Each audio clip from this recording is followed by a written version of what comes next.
Final Score Friday with Sports Director Lane Casadante and Sean Robertson.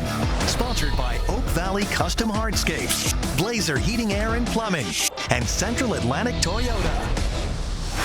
Good evening, everyone. Welcome to week 12 of Final Score Friday. The cheerleaders from Hermitage are here with us tonight, just back from their Panthers playoff matchup with Midlothian, which we will get to in a few minutes. Around 24 area teams had their seasons continue tonight in the first round of the VHSL playoffs. 6 teams across the Commonwealth are about to go on a 5-game winning streak towards a state title. We begin tonight at the top of our CBS 6 9-10 The Fan high school poll with the Dinwiddie Generals in the playoffs for the 18th straight year under head coach Billy Mills, seeking their 3rd state championship, but they will have to come out of arguably the toughest region in the entire state.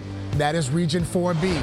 Their first opponent, Hanover. The 7th time since 2008 these two have met in the playoffs. Each have won 3 times. First quarter, Hanover's Joel Nicholson will get picked up by Kayvon Wiggins in the end zone. That's a touchback. That will lead to this.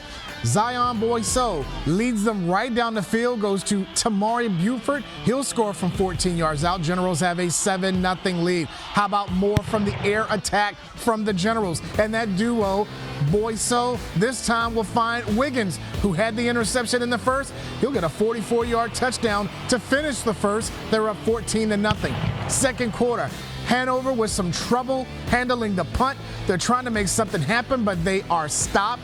That will lead to a Boyso 3rd touchdown pass of the half to Nyan Mason from 37 yards out. Dinwiddie led 28-7 at the break. They win 49-14. They will host a regional semifinal next Saturday at the Pit. They love Saturday games. Second-ranked Varina trying to get into that game. The number 4 seed in Region 4B hosting Courtland out at the Dock tonight. These two met 2 years ago in the first round of the playoffs. That game was a 43-0 shutout for the Blue Devils, and they had a 7-0 first quarter lead. Cougars back to punt. Trayvon Rogers takes it on the bounce and takes it to the house. All the way down, not to the house, all the way down to the 27-yard line. That would set up a Caleb Weiss 1-yard touchdown run, and Varina had a 13-0 lead. Then Varina with a defense. Pass picked off by Sire Rex, who returns it 35 yards for the pick 6. All Blue Devils tonight as they roll into the second round. 47-6 the win over the Cougars. How about that matchup at Region 4B in the semis? Huge. Back in town for number 3 Huguenot hosting Spotsylvania. The Falcons have allowed a grand total of 20 points in 9 games since week 1. It's the first ever meeting between these two programs. Spotsylvania's 3 losses this year, all to playoff teams. First quarter, Randall Robinson, a 10-yard or 12-yard touchdown run. They gave the Falcons a 30-7 lead. Spotsylvania would try to match that with a field goal from 25 yards out. Damon Mitri makes it 30-10 Huguenot at the half. Third quarter, Philip Bowling, a big run down to the 3-yard line would lead to a Charles Scott touchdown run. 36-10 at that point. Falcons cruise to their 3rd straight regional semifinal, 52-10 over Spotsylvania. 6th-ranked Manchester taking on Landstown, which is where Lancers head coach Jason Harrell began his coaching career, learning under their current head coach Robert Jackson. These two met in this round 2 years ago, a shutout win for the Lancers. This one much closer. First quarter tied at 7. Manchester's Dominic Tyson with a 3-yard run right up the middle, and the Lancers have a 14-7 lead. Landstown would answer through the air. Anthony Turner is going to go up top, flick it 56 yards to Christian Williams, who does the rest, and this game is tied at 14. Manchester would come back behind Landon Abernathy.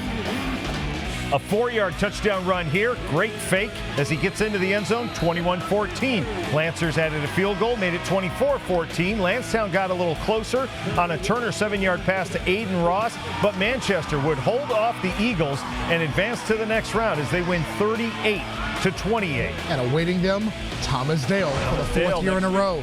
Out to the East End, ace-ranked Highland Springs landed the number 2 seed in Region 5C tonight, hosting Glen Allen. Last year's playoff meeting between those two decided by just a field goal. The Springers have won all 7 meetings between the two programs.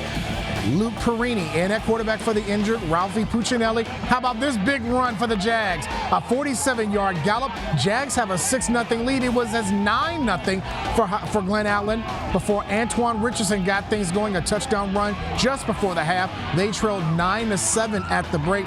Then in the third quarter, in the second half, Highland Springs would take over. Richardson and Jalen Padmore, that gave the Springers their first lead at 14-9. They scored 28 unanswered and advanced to the regional semifinals, which they'll host as they knock off Glen Allen 28-9, the final. A couple of exits away over at Armstrong, the Wildcats with the top seed in Region 2A, hosting a first-round game for the third straight year. First meeting between these two teams as they hosted Nottoway. The Wildcats, one of just two Metro teams to go undefeated at 10-0 this year. Anthony Hanson gets the scoring started, 19 yards to Brendan Oliver. The Wildcats have a 7-0 lead. Nottoway fumbles the snap on their next possession. Is picked up by Devin Epps, who returns it for the touchdown. 14-0. Then Handsome to Zion Williams made it 21-0. Those two hooked up twice in the first half alone. All Wildcats tonight as they win 49-8. They will host the second round next week. Still to come, plenty more from Week 12 of Final Score Friday. Stay with us.